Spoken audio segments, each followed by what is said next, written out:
Hello, learners. Welcome to IS Marathon. And here I am back with a new chapter and new lesson, जो कि आपका citizenship. This is आपका chapter 6. ठीक है. लक्ष्मीकांत जो 6th addition है उसका चैप्टर 6 है, और 5th एडिशन का भी चैप्टर 6 है. सिटीजनशिप के बारे में जानेंगे काफ़ी कुछ, और काफ़ी ज़्यादा डिटेल्ड चैप्टर है. याद रखना, डिटेल में पढ़ना पड़ेगा इसको. लेकिन हम जो है इसको बहुत ल्यूसिड लैंग्वेज में समझने की कोशिश करेंगे. बहुत ज़्यादा कॉम्प्लेक्स नहीं बनाने की कोशिश करूँगा मैं, जो कि है ही एक्चुअल कॉन्स्टिट्यूशन में. क्वेश्चंस पूछो मत, क्वेश्चन तो काफ़ी आते हैं, काफ़ी स्कोप है इस वाले चैप्टर का, इसलिए डिटेल में पढ़ेंगे.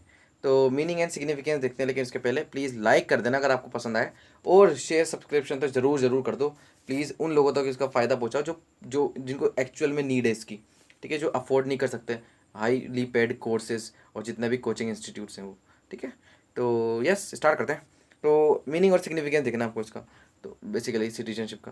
तो सबसे पहले कोई भी मॉडर्न स्टेट में हम सबको दो काइंड ऑफ पीपल मिलते हैं, सिटीजन और एलियन. एलियन वो होते हैं जो कंट्री और नेशन के नहीं होते हैं, है ना, और किसी और स्टेट के होते हैं. इनको सिविल और पॉलिटिकल राइट्स भी इतने नहीं दिए जाते जितने सिटीजन्स को दिए जाते हैं, राइट. और दो तरीके के एलियंस होते हैं, एक होता है फ्रेंडली एलियन और एक होता है एनिमी एलियंस. इसमें भी याद रखना, फ्रेंडली एलियंस के राइट थोड़े से ज़्यादा होते हैं in comparison to the enemy alien, लेकिन दोनों के ही कंपेरिजन में सिटीजन के राइट्स कुछ ज़्यादा ही होते हैं. ठीक है, अभी बता दूंगा मैं आपको, लिस्टिंग कर लेना उसकी. अब फ्रेंडली एलियंस जो होते हैं वो ऐसी कंट्रीज हैं जिनके रिलेशंस इंडिया से कॉर्डियल हैं, बल्कि एनिमी वो हैं जैसे कि जिसका वॉर है इंडिया के साथ. तो अभी मान लीजिए पाकिस्तान या फिर इंडिया वॉर पे हैं, तो पाकिस्तान से आने वाला हर एलियन जो है, हर सिटीजन जो है पाकिस्तान का, वो इंडिया के लिए एनिमी एलियन है ना. सो यस, यहाँ पे लिखा है देखो, they enjoy the leisure rights than the friendly aliens. जैसे कि डिटेंशन कर सकते हैं उनको. अब detention against the fundamental right है, आर्टिकल 22. अभी हम ओरिजिनल टेक्स्ट भी देखेंगे कॉन्स्टिट्यूशन का, ठीक है, तो उसके लिए प्लीज़ बी रेडी. अब सिटीजन ऑफ इंडिया को क्या क्या राइट्स हैं, आर्टिकल 15, आर्टिकल 16, आर्टिकल 19, 29, 30. उसके अलावा राइट टू वोट दे सकता है election of Lok Sabha state legislative assemblies में. उसके अलावा कॉन्टेस्ट लड़ सकता है, यानी कि इलेक्शन में खड़ा हो सकता है पार्लियामेंट और स्टेट लेजिस्लेचर की. उसके अलावा मोस्ट इंपॉर्टेंट, पब्लिक ऑफिस जो होते हैं वो स्पेशली दिए जाते हैं सिटीजन ऑफ इंडिया को. प्रेसिडेंट की पोस्ट हुई, वाइस प्रेसिडेंट, सुप्रीम कोर्ट के जजेस हो गए, हाई कोर्ट के जजेस, गवर्नर्स, अटॉर्नी जनरल्स और advocate general of the states. तो ये सब जो हैं वो सिर्फ सिटीजन ऑफ इंडिया को ही दिए जाएंगे. अब जितने भी राइट्स तो दिए गए हैं, लेकिन इसके अलावा ड्यूटीज़ भी तो दी गई ना, fundamental duty under article 51A. अब इसके अंदर ही बेसिकली क्या होगा आपका, कि जैसे कि कंट्री को डिफेंड करो, नेशनल एंथम गाओ, नेशनल फ्लैग करो, तो ये सब ड्यूटीज़, मतलब टैक्स पे करो, तो ये आपके ड्यूटीज़ हैं इंडियन स्टेट की, रहने वाले हर सिटीज़न की, है ना. तो यस, अब इंडिया में दो तरीके से सिटीजनशिप पाई जा सकती है बाय बर्थ. आई मीन चार तरीके से पाई जा सकती है, लेकिन अभी हम दो की बात करते हैं. और जो नेचुरलाइज सिटीजन है, एक तो जो पैदा हुआ है यहाँ, और एक दूसरा नेचुरलाइजेशन की क्या प्रोसेस है बताऊंगा आगे. वो प्रेसिडेंट का ऑफिस जो है उसके लिए एलिजिबल है, बट यूएसए में ऐसा नहीं है. यूएसए में रूल्स है बेसिकली कि कोई भी नेचुरलाइज्ड सिटीजन जो है वो एलिजिबल नहीं है प्रेसिडेंट, बल्कि सिर्फ बाय बर्थ. वहाँ पे मैं आपको अभी बताऊंगा बेसिकली इनको बोला क्या जाता है, इन वाले प्रिंसिपल्स को. इस वाले प्रिंसिपल को जस्ट सोली बोला जाता है, जस्ट सोली, यानी कि जो यूएसए की मिट्टी से निकला है बेसिकली, तो उसी को सिटीजन प्रेसिडेंट बनने का मौका दिया जाएगा, वही एलिजिबल है बस. अब आते हैं कुछ कॉन्स्टिट्यूशनल प्रोविजंस पे, थोड़ा सा इंट्रोडक्शन इस वाली बुक से, उसके बाद हम जाएंगे कॉन्स्टिट्यूशन में. देखो, आर्टिकल 5 से लेकर के 11 तक पार्ट सेकंड के अंदर है कॉन्स्टिट्यूशन के, बिल्कुल जी, क्लियर. नेक्स्ट है, कोई भी परमानेंट या इलेबोरेट प्रोविजन नहीं है कॉन्स्टिट्यूशन में, ये भी क्लियर. ये सिर्फ आइडेंटिफाई करेगा पर्सन को सिटीजन है कि नहीं है 26 जनवरी 1950 के बाद, है ना. और तो फिर अब मान लीजिए ये किसी मतलब किसी मैटर में बात नहीं करते हैं वाले प्रोविजन, जैसे कि मान लीजिए किस तरीके से सिटीजनशिप ली जाएगी, लॉस कैसे होगा सिटीजनशिप का. तो ये सब कहाँ से हमको पता चलेगा, ये सब हमको पता चलेगा पार्लियामेंट, बिकॉज कॉन्स्टिट्यूशन ने पार्लियामेंट को एम्पावर किया है कि आप एक्ट बनाइए, और इन मैटर्स में क्या करना है सिटीजनशिप से रिलेटेड आप बात करें, है ना. तो पार्लियामेंट ही इनेक्ट किए करेगा, उसने किया भी सही. सिटीजनशिप अमेंडमेंट एक्ट 1955, उसी के बाद से चलती हुई आ रही प्रोसेस है. उसके बाद भी काफ़ी सारे अमेंडमेंट और आई मीन एक्ट आए, और अभी 2019 में तो आया है जो आपको पता ही है क्या हाल की गई, सिटीजनशिप अमेंडमेंट एक्ट, है ना. तो चार कैटेगरीज ऑफ पर्सन जो हैं सिटीजन बन सकते हैं इंडिया में, 26 जनवरी 1950 जो है ये डेट ऑफ कमेंसमेंट थी। लेकिन उसके पहले हम जाएंगे कहाँ पर, कॉन्स्टिट्यूशन में। तो कॉन्स्टिट्यूशन का पार्ट सेकंड सिटीजनशिप, ठीक है, आर्टिकल 5 से लेकर 11 तक है। तो आर्टिकल 5 में क्या कहते हैं, citizenship at the commencement of the constitution, constitution के आने तक जो बेसिकली सिटीजनशिप है उसके बारे में बताता है ये। एवरी पर्सन जो डोमिसाइल था इंडिया का उसको सिटीजनशिप दे दी जाएगी। अब जो मेंबर इंडिया में बोर्न हुआ है, जो पर्सन इंडिया में बोर्न हुआ है इंडियन टेरिटरी में, वो मेंबर है, आई मीन वो सिटीजन है। सेकंड, उनके कोई भी एक पेरेंट या तो माँ या फादर, ठीक है, वो इंडियन टेरिटरी में बोर्न हुआ हो during the time of commencement of the constitution. Third है कि who has been ordinarily resident in the territory of India for not less than 5 years immediately preceding such, यानी कि commencement of the constitution shall with the citizen, यानी कि 26 जनवरी 1950 के पहले 5 साल तक अगर आप, वो भी इमीडिएटली, आई मीन ठीक है, उसके पहले 5 साल तक इंडियन टेरिटरी में एक ऑर्डिनरी रेजिडेंट है तो भी आपको जो है सिटीजनशिप दी जाएगी। सेम होता है आर्टिकल 6, आर्टिकल 6 में जो कि है आपका कि ऐसा पर्सन जो पाकिस्तान चला गया हो, I mean the person who have migrated to India from Pakistan, यानी कि पाकिस्तान से आया हो इंडिया में, उस पर्सन के सिटीजनशिप के क्या है बेसिकली, यानी आर्टिकल 6 के अंदर मेंशन है। इसको हम एनालिसिस करेंगे किसमें, आपका जो लक्ष्मीकांत है उससे, ठीक है। इसमें बेसिकली कुछ कंडीशन है जैसे कि ही और आइदर ऑफ हिज पेरेंट्स और या फिर इसके ग्रैंड पेरेंट्स इंडिया में बोर्न हुए हो, India is defined in the government of India act 1935, उस वाले इंडिया में जिसको 1935 एक्ट के अंदर रिकॉग्नाइज किया गया। नेक्स्ट है आपका बी का part first, in the case where such parents has so migrated before the 19th day of the July 1948 he has been ordinary resident of India since the date of his migration, date of migration से लेकर के 9th of July 1948 तक अगर वो resident है India का तो वो, और आई मीन पाकिस्तान से आया है तो वो इंडिया का सिटीजनशिप लेने के लिए तैयार है, आई मीन एलिजिबल है। नेक्स्ट है आपका in the case where such parents has so migrated on after the 9 July के बाद अगर वो आते हैं तो उनको रजिस्टर करना पड़ेगा एज ए सिटीजन, जो कि गवर्नमेंट ऑफ इंडिया अपॉइंट करेगी, है ना। और जो कमेंसमेंट ऑफ द, मतलब कि वो अगर मान लीजिए कमेंसमेंट ऑफ द कॉन्स्टिट्यूशन के डेट के बाद में आता है, उसके बाद एंड उसके बाद जो मैनर और फॉर्म्स प्रोवाइड करेगी गवर्नमेंट, जो कि अभी भी कहता है ना, तो उन्हीं के अकॉर्डिंग, उन्हीं के डायरेक्शंस के अकॉर्डिंग, लॉ के अकॉर्डिंग यहाँ पर चुना जाएगा, आपका सिटीजनशिप बनाया जाएगा।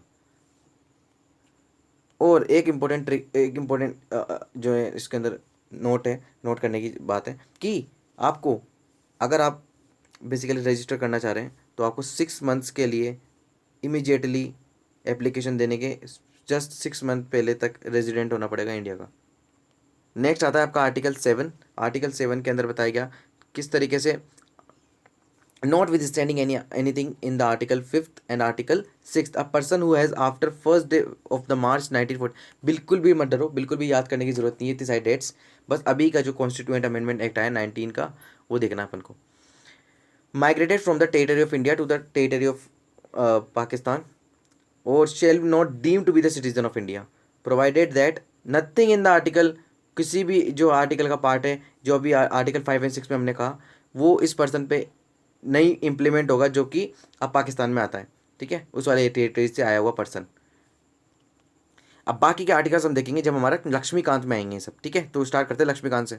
तो इसके अंदर से हम देख रहे थे कि 4 कैटेगरीज ऑफ द पर्सन है जो कि बेसिकली 4 कैटेगरीज हैं जो कि सिटीज़न है इंडिया के। तो person who have had domicile of India and also fulfilled any one of the 3 condition, 3 condition, जैसे कि वो इंडिया में बॉर्न हुआ हो, ये मैंने आपको बता दिया, इसके एक पेरेंट्स में से कोई भी इंडिया हो, और या फिर इसके ऑर्डिनरी रेजिडेंट हुआ हो, आई मीन ऑर्डिनरी रेजिडेंट हुआ हो 5 साल तक कॉन्स्टिट्यूशन के आने के पहले, ठीक है, ये बन सकता है आपका। सेकंड, जो पर्सन पाकिस्तान से आया हो वो भी बन सकता है अगर उसके कोई भी ग्रैंड पेरेंट्स या पेरेंट इंडिया में हुए हों, अनडिवाइडेड इंडिया में, और वो ये वाली 2 कंडीशन को फुलफिल करते हों, यानी कि 19 जुलाई 1948 के पहले अगर ये आए हैं तो दूसरा, और अगर उसके बाद आए हैं तो इनको रजिस्टर करना पड़ेगा, अभी बता दिया मैंने। और रजिस्टर करने के लिए भी आपको 6 मंथ तक तो क्या करना पड़ेगा, रेजिडेंट होना पड़ेगा इंडिया का। थर्ड है आपको, अब चलो आज तक इस चीज़ से आपको ये तो पता चल गया हमारे इस एनालिसिस से कि कॉन्स्टिट्यूशन और लक्ष्मीकांत में क्या फ़र्क है। ठीक है, लक्ष्मीकांत की लैंग्वेज बहुत ही ईजी है, बहुत ही लेमन लैंग्वेज में लिखी गई है, कितना ईजिली पढ़ा सकते हैं हम इनसे, पढ़ भी सकते हैं।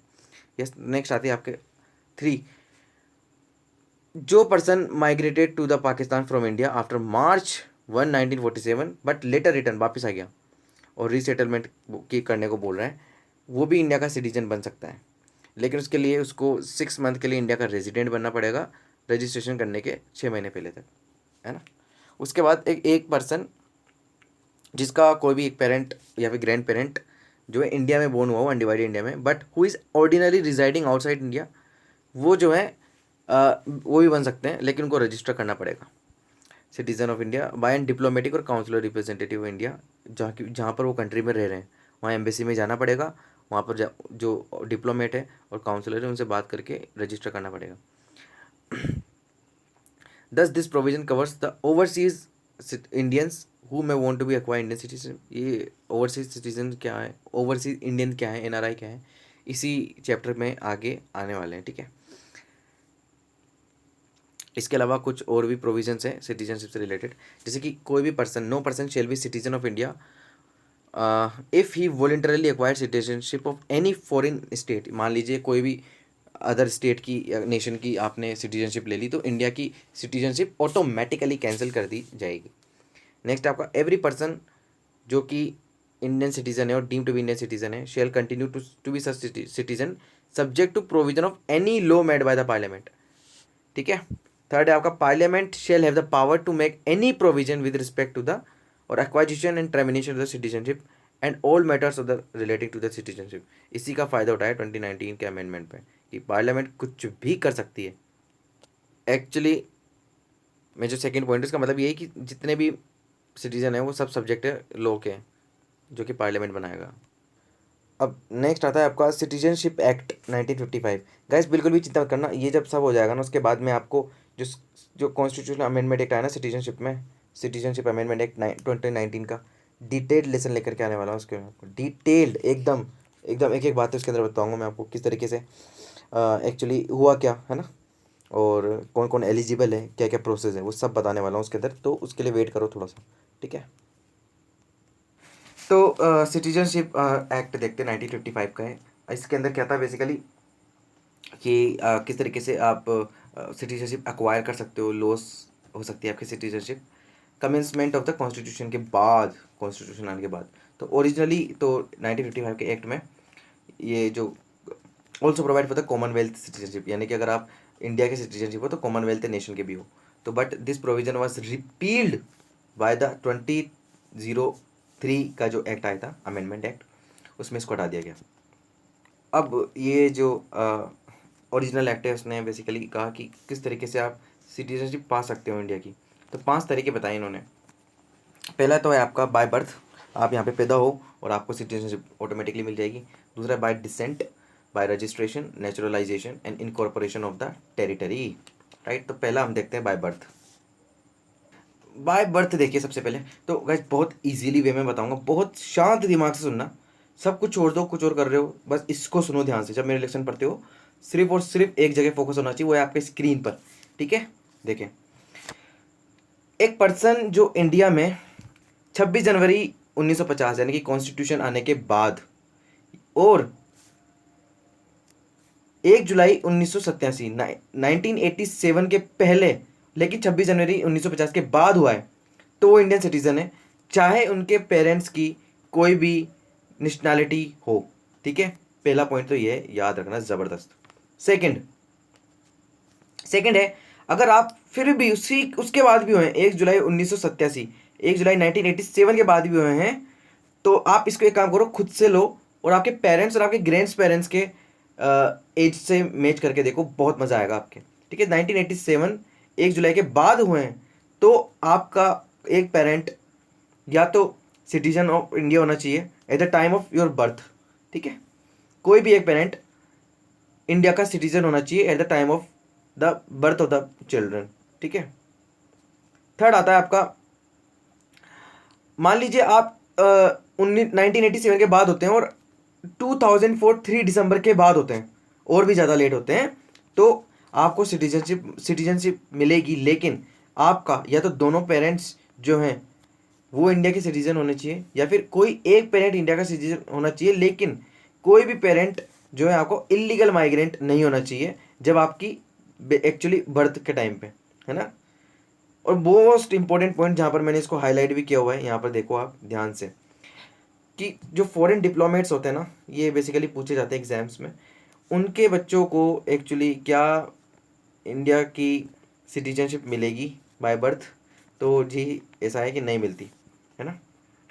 कोई भी मान लीजिए फॉरेन डिप्लोमेट है, यूएसए से आया, रशिया से आया इंडिया में, और उसके बर्थ होता है मतलब उनका बर्थ होता है बच्चे का इंडिया के अंदर, तो उसको सिटीजनशिप नहीं दी जाएगी, और ना ही कोई एनिमी एलियन को दी जाएगी, ठीक है, ये याद रखना। नेक्स्ट आता है जी भाई आपका बाय डिसेंट, ठीक है। बाय डिसेंट का मतलब क्या होगा कि अगर देखो इसमें ये आता है कि अगर एक बच्चा है, अगर एक पर्सन है, वो इंडिया के बाहर पैदा हुआ है कॉन्स्टिट्यूशन के आने के बाद या फिर उस दिन, ठीक है, लेकिन 1992 के पहले 10 दिसंबर, डेट ये बिल्कुल भी याद मत रखो, कॉन्सेप्ट याद रखो, तो उसके फादर का इंडिया का सिटीज़न होना बहुत ज़रूरी है, और वो भी उसके टाइम ऑफ बर्थ के टाइम पे, है ना। सेकंड, पहला तो ये हो गया। सेकंड सेकंड ये है कि मान लीजिए वो पर्सन इंडिया के बाहर पैदा हुआ है, बिल्कुल, तो ये उसी के लिए है, तो वो भी 1992 के बाद में, ठीक है, ये तो उनके बीच में था, लेकिन ये भी उसके भी बाद में, तो वो उसको बनाया जा सकता है सिटीज़न, लेकिन उसके कोई भी पेरेंट जो है वो इंडिया का सिटीज़न होना ज़रूरी है, ठीक है। नेक्स्ट है आपका, अगर मान लीजिए वो उससे भी बाद में पैदा होते हैं, 2004 के बाद में होते हैं, तो क्या करेंगे, तो सर एंड मैम यहाँ पर थोड़ा सा झटका लगेगा, उनको थोड़ी मेहनत करनी पड़ेगी, क्योंकि उनको इंडियन सिटीजनशिप बाय डिसेंट नहीं दी जाएगी। क्यों, कब तक, जब तक वो जो पेरेंट हैं जिस कंट्री में भी हैं वहाँ पर रजिस्टर नहीं करते हैं इंडियन काउंसलेट में जा करके within 1 year of the date of the birth. बच्चा पैदा हुआ उसके 1 साल के अंदर अगर पेरेंट्स ने जा करके रजिस्टर नहीं किया काउंसलेट में, इंडिया की काउंसलेट में, तो और वो भी परमिशन होनी चाहिए सेंट्रल गवर्नमेंट की, ठीक है। आई मीन या तो वो कंसुलेट में जाए या फिर सेंट्रल गवर्नमेंट की परमिशन ले लें, ये है मतलब एक कंडीशन है इनमें से, ठीक है। तो तब उसको जो है बाय डिसेंट दे दी जाएगी, लेकिन अगर ये पीरियड ख़त्म हो जाए 1 साल वाला, तो उनको एप्लीकेशन देनी पड़ेगी बच्चे की, क्योंकि माइनर होगा, उसको रजिस्ट्रेशन की टू एन इंडियन काउंसलेट, और वो जो अंडरटेकिंग होगी, जो एप्लीकेशन होगी, वो पेरेंट्स लिखेंगे in behalf of their children, minor children, और वो ये भी कहेंगे कि हमारे बच्चे के पास कोई भी कंट्री का कोई भी पासपोर्ट नहीं है, तो हमारे बच्चे को हम कैसे लाएं इंडिया, बेसिकली पासपोर्ट तो चाहिए ना, लेकिन ओवरऑल ये कहते हैं कि कोई भी कंट्री का पासपोर्ट होल्ड नहीं कर रखा, इसलिए ये एप्लीकेशन हम यहाँ पे लिख के दे रहे हैं काउंसलेट में। अगर ये टाइम पीरियड निकल जाता है, लेकिन उसके पहले ऐसी एप्लीकेशन की ज़रूरत नहीं है, बस आप रजिस्ट्रेशन के लिए अप्लाई कर दो। लेकिन इसमें कंडीशन है कि जो आपका माइनर है ना, वो इंडिया का सिटीजन तो बन जाएगा बाय बर्थ, लेकिन अगर उसने कोई भी अदर कंट्री की सिटीजनशिप ले रखी है तो इंडिया का सिटीजनशिप उसका कैंसिल कर दिया जाएगा। बट अगर he after attaining the age, full age यानी कि 18 ईयर्स, अगर ये उसके 6 महीने के अंदर उस दूसरी कंट्री की नेशनैलिटी को रिनाउंस कर दे, तो वो इंडिया का सिटीजन कंटिन्यू कर सकता है, राइट। अगर अभी भी आपको कुछ भी समझ में नहीं आ रहा है तो प्लीज़ जाएं वापस से इसको रिवाइज करें और वापस से इसको सुने अच्छे से, और फिर भी नहीं आता है तो कमेंट्स करना, स्पेसिफिकली आंसर दिया जाएगा आपको। तो अगले लेसन में हम देखेंगे बाय रजिस्ट्रेशन, ठीक है, रजिस्ट्रेशन के थ्रू कैसे आ सकता है, उसके बाद बाय नेचुरलाइजेशन, है ना, और इनकॉर्पोरेशन ऑफ द टेरिटरी, और कुछ स्पेशल प्रोविजंस हैं उस आसाम अकॉर्ड से रिलेटेड, वो भी हम देखेंगे। फिर लॉस ऑफ सिटीजनशिप कैसे होता है, सिंगल सिटीजनशिप क्या होती है, इसको हम अगले लेसन देखेंगे। तो जब तक के लिए stay tuned and have a nice day, keep learning, keep studying, keep sharing our initiative, this is free for each and every aspirant जो कि आईएएस बनना चाह रहा है, ठीक है, उन सब के लिए। उसके अलावा बुक्स की समरी भी हम यहाँ पर लेकर के आएंगे और लेकर के आते भी हैं, और कुछ इंपॉर्टेंट इन्फॉर्मेशन होती है जो कि आपके बेसिक ओवरऑल अवेयरनेस पर्सपेक्टिव से काफ़ी इंपॉर्टेंट होती है, वो भी हम यहाँ पे लाते हैं, लाइव कोचिंग देते हैं। तो प्लीज़ जो है इनिशिएटिव को प्लीज़ अप्रिशिएट करें और कोऑपरेट करें, ठीक है। तो जितना हो सके इसको फैलाओ, ठीक है, जहाँ हो सके, जहाँ जितने ग्रुप में डाल सको डालो, इसको पहुँचाओ, ठीक है। तो मिलते हैं अगले लेसन में, जब तक ले see you and yes keep supporting us.